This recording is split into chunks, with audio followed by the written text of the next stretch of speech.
Hello ladies and gents, this is Kano from the gamer section and I'm back with another review. Today, we're diving into Saros on the PlayStation 5. Let's see if it's worth your time.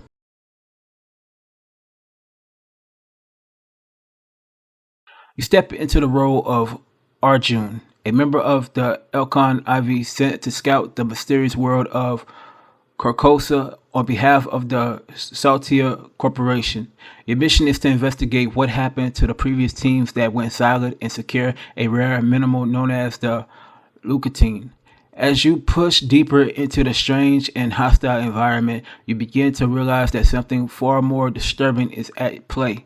The story takes heavy inspirations from The King in Yellow and Lovecraftian horror, leaning into psychological themes, environmental storytelling, and constant sense of basically the dread infrastructure of the game.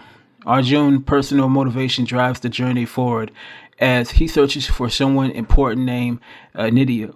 Along the way, you're forced to survive against biomedical threats that makes every step through Carcosa feel unpredictable and dangerous. And excuse me if I'm butchering these words.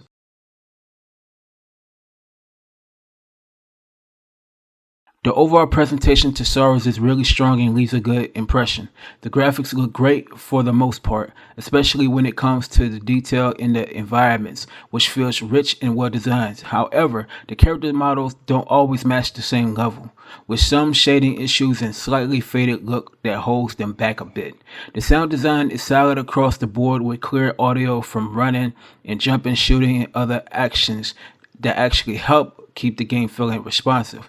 The music also stands out, blending suspenseful tones and action-driven energy that fits the fast-paced gameplay. Performance is consistent as well, with Saros running at 60 frames per second on the PlayStation 5, keeping the experience smooth.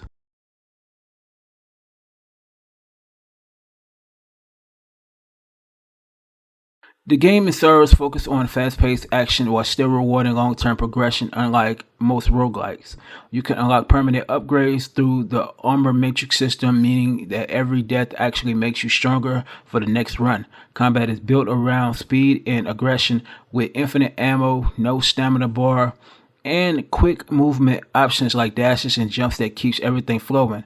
One of the key mechanics is the shield system, which lets you absorb energy projectiles and then turn the energy back against them, adding a strategic layer to every fight. And on top of that, the eclipse mechanic changes the environment in real time, making enemies more dangerous and introducing new chaotic attack patterns that actually keeps each of the run feeling very unpredictable and forces you to adapt consistently. Overall, the game blends speed, strategy, and progression into a system that rewards both skill and consistency.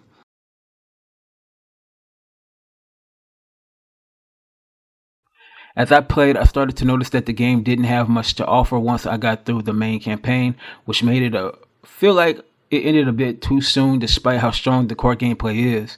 The combat is fun, but I also felt like the weapon variety and balance could have been better, since some options just didn't feel as useful as others. The story was another weak point for me, as it didn't really grab my attention the same way the gameplay did.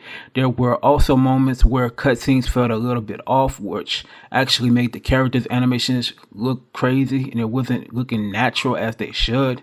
The game can also get pretty intense to the point where it started to feel fatiguing during long sessions, and I'm gonna just say this, it was a little bit demanding on my controller at times, where it was more accessible than some of the other games, but I felt like it lost a little bit of that surprise factor, which made the experience feel a little bit less impactful overall.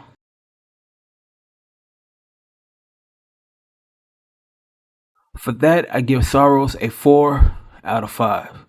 Thank you for tuning into the Gamer Section, your home for independent gaming journalism. If you enjoyed the review, hit the like button and subscribe for more content just like this.